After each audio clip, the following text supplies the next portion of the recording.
So we're in chapter 29, section 3, part 2. We've been going over the Clinton administration. During this time, the president was Bill Clinton. We went over some of the domestic problems going onto even some of the domestic bombs and domestic terrorism going on. And now we're getting into the foreign policies. So we're going to be talking about foreign policies and then get into Bill Clinton's second administration. So as he was president for 2 terms. So let's begin. So the foreign policy, we start with the international agreement that was made called NAFTA, N-A-F-T-A. In 1994, the North American Free Trade Agreement was NAFTA, and it was between the United States, Canada, and Mexico. Here we have the United States, Canada, and Mexico. And so under this treaty, tariffs and other trade restrictions between these countries were eliminated. There were no tariffs or taxes in between these countries. That's what the NAFTA was about. In 1995, the first test happened when government control of private businesses contributed to an economic crisis in Mexico. So Mexico was the one they were worried, because Mexico now was having a crisis, and actually the government was controlling the private businesses now. So how do we handle this one? So the Mexican government asked the Clinton administration for money to meet the demands of foreign creditors or to cease payment on billions of dollars of loans. Basically, the government was going to go bankrupt and have to pay out loans, billions of dollars that they were loaned to these foreign creditors. So citing NAFTA said, okay, you guys, you have this international agreement with us, with Mexico, Canada, and America, right? And so President Clinton ordered the United States Treasury to loan the Mexican government more than $20 billion. And that was pretty much of a risk. But later it was repaid with interest. So the Mexican government did repay it after a time period. But this was like a test, like, okay, can we really act as an international financial agreement between the 3 countries here with NAFTA? So here we have, like I said, a picture of Clinton. And Clinton had proposed this whole deal. World Trade Organization. So on December 1st, 1994, Congress approved the General Agreement on Tariffs and Trades.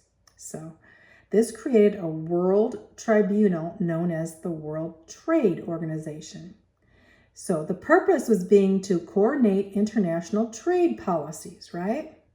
And each nation, as have like the UN, each nation had 1 vote. So, which was, of course, some nations are a lot bigger than other nations, but each nation, even if you're a tiny little nation, you had 1 vote. Thus, the United States had to comply with the majority ruling or face stiff trade sanctions or even fines. So many Americans expressed concern that our sovereignty might be transferred to international organizations.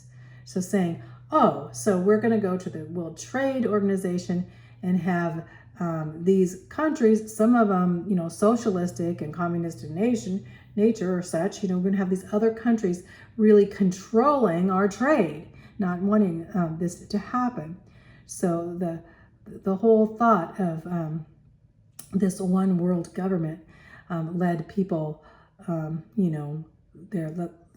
them like beware, like, okay, are we going to give up our freedoms for this, So the World Trade Organization. Later on, I'll go on to other world organization because we're focusing now, the focus has been more globalism than it is a nationalism. And as we have a nation looking at the world trade, so. And that was one of the first was the World Trade Organization. Africa, what was happening in Africa with Somalia and Rwanda? So this kind of makes me upset because really, as America and as President Clinton and Hillary Clinton, as we look in these countries at what was going on and protecting our servicemen, they didn't do a very good job, just saying. So the United States continued to play a leading role in international affairs, coordinating with the United Nations and NATO. Somalia became a concern. Somalia is in eastern Africa, next to Kenya. The Bush administration had been part of a UN effort to keep peace between rival warlords and to feed the starving population. So over 1,000 Somalian lives were saved during this time as the United States stepped in to help the poor and to help the starving, Somalia being one of the poorest countries in the world. So, and a lot of Americans wanting to go there and help. You can imagine, just like as we went to Kenya or Ethiopia, but now we wanted to help Somalia. But the UN struggled to keep peace there, losing a battle in Mogadishu. 18 Americans were killed and dragged through the streets. It was terrible. President Clinton removed the U.S. troops from Somalia then, and later in 1994, he turned a blind eye to the genocide in the African country of Rwanda, worried that the United States intervention would end the same way as what happened in Somalia. So this whole thing, you'll have movies on this. Black Hawk Down is a movie that happened in Somalia with these young, makes me like choke up a bit. These young servicemen, these soldiers there at that point, being drugged through the street, and the horrific things going on in Somalia. I, spent time in Kenya and actually going into Somalia, not in the 1990s, but later on, and it's very dark Muslim country, very sad. And we went to a Somalian prayer group, and after that prayer group, they came in, the Somalian Muslim terrorist, came in and killed all the students, and stuff. So it's very volatile. But anyway, Black Hawk Down, if you ever watched that movie, it's very, very violent though, and talks about this time. And on to Rwanda, it's even worse. You can see here in Rwanda here how many, there was a genocide going on between two different tribes there. And one was destroying the whole of the other. The Tutsis and the, I can't think of the other name. But anyway, you can look that up. It was a terrible time in Rwanda. But basically, the Clintons did nothing to help these situations. Let's just say that. So, one of my neighbors, he was actually involved in Somalia at that time, and said how horrific things were going on. Asia and Vietnam. On February 3rd, 1994, President Clinton lifted trade embargo on the Vietnam despite objections of veteran groups that condemned the communist government there for failure to account of American prisoners of war and missing in action. Clinton, eager to move on from the Vietnam War, established full diplomatic relations with the communist Vietnamese government by 1995. In 2000, he made the first visit to Vietnam by a sitting president since the Vietnam War. So here you have a picture of him visiting Vietnam. So, but the sad thing about this is that the veterans were right, saying, you know what, we haven't even got back our prisoners of war or known our missing in actions, our POWs there. I have this picture here because this is earlier of a POW coming back. This is more like in the 1970s or such. But I had to put it in there because look at this POW coming back from Vietnam there. He's coming in their family, running to meet him. It gives me, doesn't that give you goosebumps? It's just like, oh my goodness. And then we have a picture of POWs in Vietnam. So to go in there and say, let's be friends, let's put everything aside, maybe. But first, let's deal with the POW issue, don't you think? So I don't know about Clinton even going in there. But anyway, and still they're very highly communistic, that's for sure, in Vietnam. So anyway, in 2000, he made the first visit to Vietnam. China, too. So President Clinton insisted on establishing good relations with Communist China, most favorable nation, MFN, despite human rights violations and the communist socialist government there and things that were going on. China was becoming one of the greatest powers, and Clinton continued to grant China their most favored nation status in trade. He claimed that the Americans needed to trade with them to remain a world economic power. He said, if we don't keep trading with China, we will not remain high in our economic condition of the world, basically, threatening that we need to be friends with China. And he hoped China would be a key component of peacekeeping in the Korean Peninsula. Well, maybe not, So anyway, I'm not too wild about China being most favored nation as what's going on in their communist, atheistic government, very much atheistic in the persecution of Christians there and the civil rights violations all over the place in China. So anyway, here's a picture of Hillary and Bill of going to China as a most favored nation. North Korea. So here we go again. 1994, communist North Korea was building atomic weapons. So President Clinton and the United Nations insisted that they stop doing this and threatened North Koreans with economic sanctions, saying we're not going to trade with you then. So the North Koreans refused and threatened to go to war with South Korea. He said, if you do these sanctions against us, guess what? We're going to invade South Korea. And South Korea being a free country at this time. So 30,000 United States troops were in South Korea too. So threatening South Korea was a big deal. So former President Jimmy Carter persuaded North Korea to negotiate the nuclear arms issue with the United States. And so communist dictator Kim Il-sung, right here, he died in July during this time when they were going to negotiate, and his son came to power. And so his son, then North Korea kind of changed their strategy with the son. So Kim Jong II, he lived 1941 to 2011, agreed to freeze the nuclear program in exchange for technology and economic relations with the United States.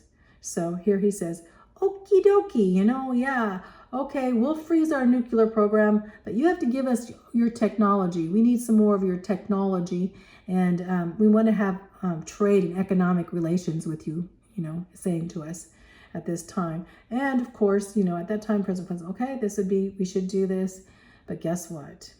He did not keep his word at all. He wanted the technology and he wanted the economic relations, but they didn't freeze their nuclear program. You can't really, a lot of communist countries have the belief of the end justifies the means, this pragmatism they call it. And when they have that, it's okay for them to lie because they feel the end justifies the means. So in going and meeting with them, to figure out what's going on and in the midst of all of this, and to agree to things with them may not be looked in the same by them as we look at as outright lie or, just manipulation. But anyway, it's just the way politics are founded in certain countries.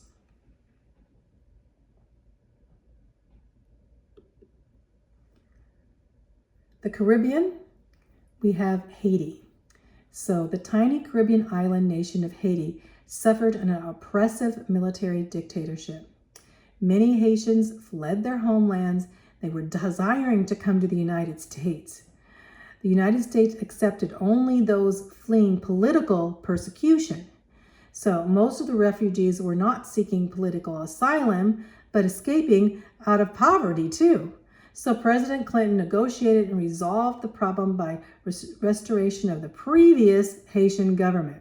Now, I don't know if the previous Haitian government was any better than the dictator, the military dictatorship that it was in, but we know the Haitians were very, very upset with the United States and very upset with President Clinton, and the Clintons. And you see pictures.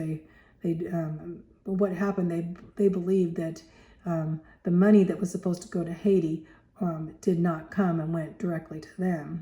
Is what they think. But we don't. We'll have proof on all that. But anyway, the Caribbean event with Haiti was another, conflict in foreign affairs. The Caribbean now with Cuba. So what happens in Cuba? The greatest concern wasn't really with Haiti, but it was with communist Cuba. President Clinton wanted to improve relationships with, as had been done with China and Vietnam. So he thought, went to China, went to Vietnam, maybe I can go to Cuba, And so the Speaker of the House, Gingrich's Republicans opposed any appeasement towards Fidel Castro. They said, no, you do not go, to Cuba. We're not going to be friends with Cuba. The way he is reacting now is anti-American. So in 1996, the Cuban Air Force shot down 2 American planes flown by civilians in Cuban airspace. The Americans were appalled. And Clinton then realized that it would be impossible to him to go to Cuba to improve his relationships with them. They just shot down 2 of our civilian planes, our passenger planes. So he signed a bill that placed an embargo under the congressional authority, embargo against Cuba. So his picture, they shot down our passenger planes over Cuba. So here's a picture all shook up with. He's thinking, oh, yes, I want to be friends with you. Well, now you cannot. But anyway. Middle East. What's going on in the Middle East now? Israel and the Palestinians. So the Palestinians claimed the land of Israel for themselves. We know that now. Basically, they were saying, the Palestinians were saying, this is our land, Israel needs to get out, So this conflict became President Clinton's concern, aiming to do for them like President Carter, now he wanted to go in and negotiate, as President Carter did, called the Oslo Accords. So he said, if President Carter can negotiate some kind of agreement, I can go in and do this same thing, as back in the Camp David. Now we're going down to Oslo. So Clinton kept the negotiations going from the outside, and then Israel and the PLO agreed to meet at the Oslo Accords in 1993. So they're meeting again. The accords provided for the recognition of the State of Israel and the PLO and named the Palestinian Authority PA now. This gave Palestine a limited governing power within Israel. So the talks, they said they were going to meet again, and everything collapsed later on. And the Palestinians terrorized, as they're terrorizing even today under Hamas, were terrorizing Israel. So here we have, it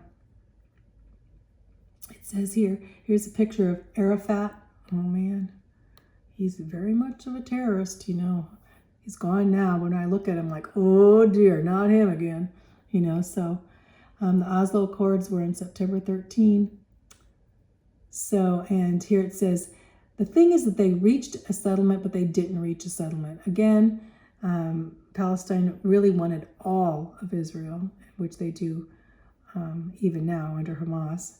And so we have ongoing, and just recently we know, even with grabbing civilian hostages just recently, is horrific. But so here's the Oslo Accords.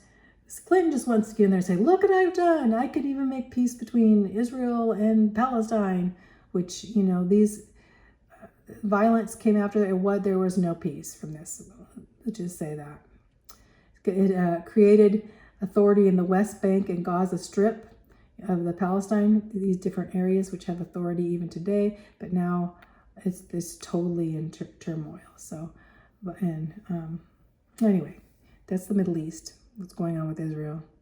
So really, but when I say the Clintons are friends of Israel, they are not,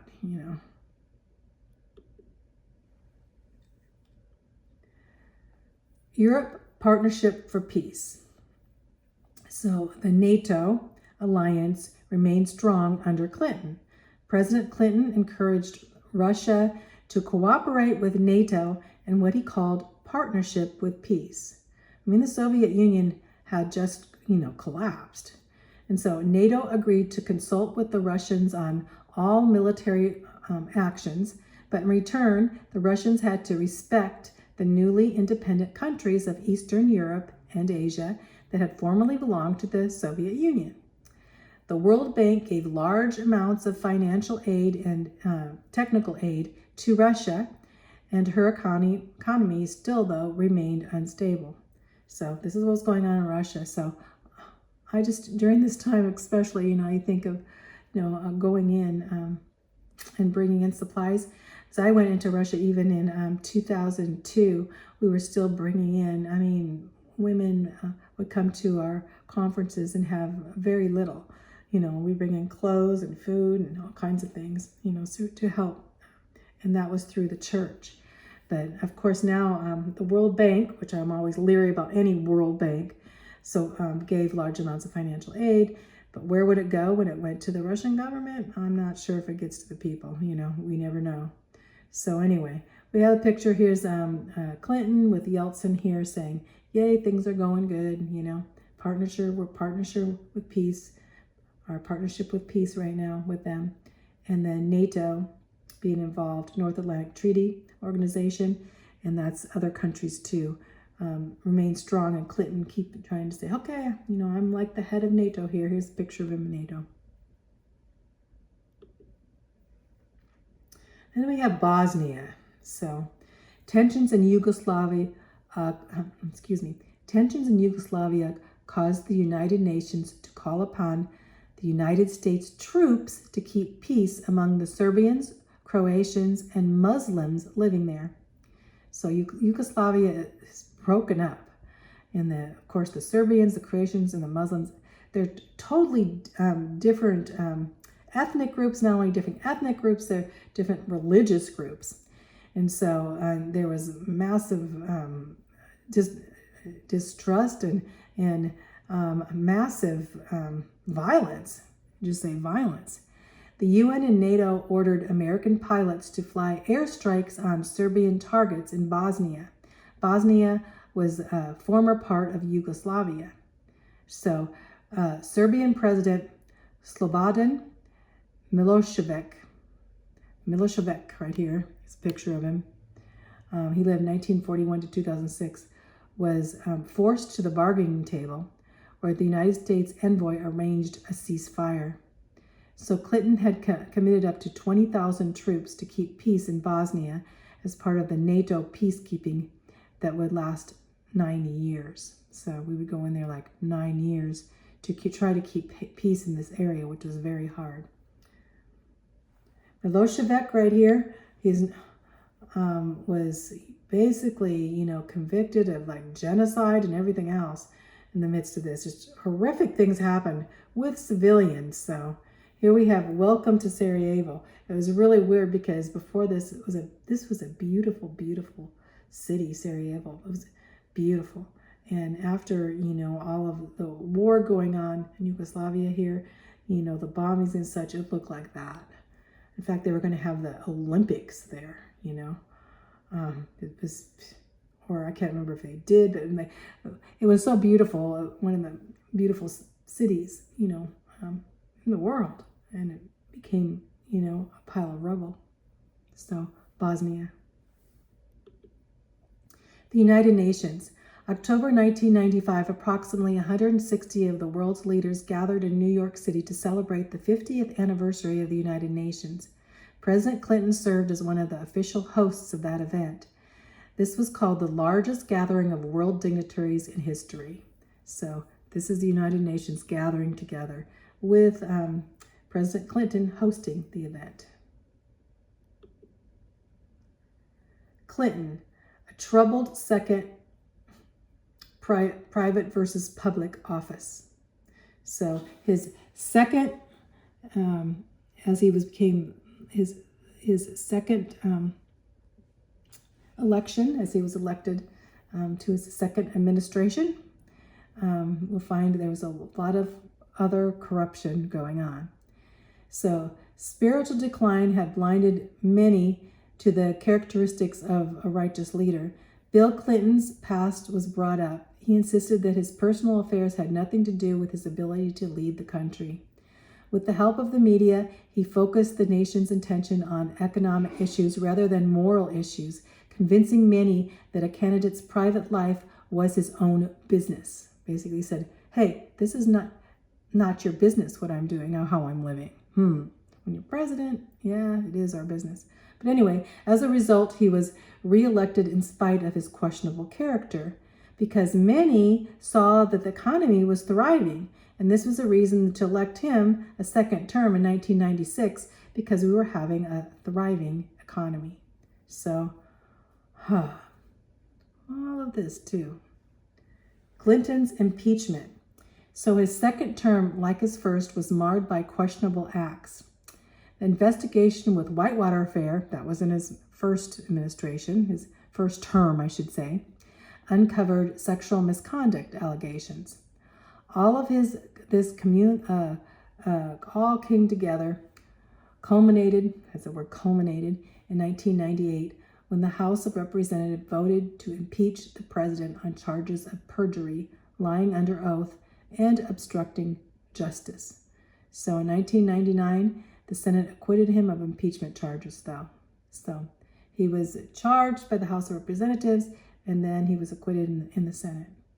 And that was mainly of lying under oath in the midst of all of these sexual misconduct allegations. So the impeachment of Bill Clinton, you can see here. Conflicts overseas with Iraq now. Oh, he's back.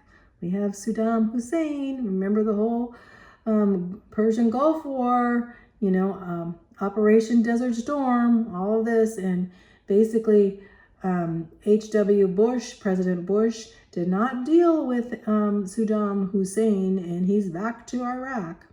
At the end of the Persian Gulf War, Iraq agreed to a UN inspection team to search for biological, nuclear, and other weapons of mass destruction. So basically, they're agreeing, but in 1997, Iraqi dictator Saddam Hussein ordered the team to leave his country. They're basically knowing that he had weapons of mass destruction, Negotiations failed, and the United States and Great Britain launched a series of airstrikes on Iraqi weapon sites in December of 1998. So, launched a series of strikes. Here we have again, almost going back into the Desert Storm. So it says here, impeachment vote in the House delayed as Clinton launches Iraq airstrike, citing military need to move swiftly. So basically bringing our attention. Well, let's bring our attention. Now we have a possible war in Iraq, and you're going to impeach me. Wow. Domestic issues. So in 1990s, the economy expanded and business prospered. The stock market remained very healthy. In 1998, the federal government announced that it was receiving more money than it was spending. So President Clinton announced the first balanced federal budget since 1969. And that didn't include the sums borrowed from Social Security, though. So he said, basically, I'm balancing the budget first since 1969. And that's what you see this picture here, 1999 budget, zero. So defense spending was cut. Social welfare spending continued to soar, though. And this set the stage for future problems as the welfare spending was soaring. Bill Clinton, I have a simple question. Who's the last president to give you a balanced budget? He said. They say, hey, I'm giving you a balanced budget, although his Congress was Republican Congress. Then we have another shooting, the Columbine shooting. So President Clinton supported stricter controls on the right to bear arms. In 1994, Clinton, before the Republicans gained control of Congress, he signed into law an assault weapons ban that outlawed the sale of assorted firearms, and it was very vaguely defined. So he put forth an assault weapons ban. His hope was in removing these weapons would reduce gun crime.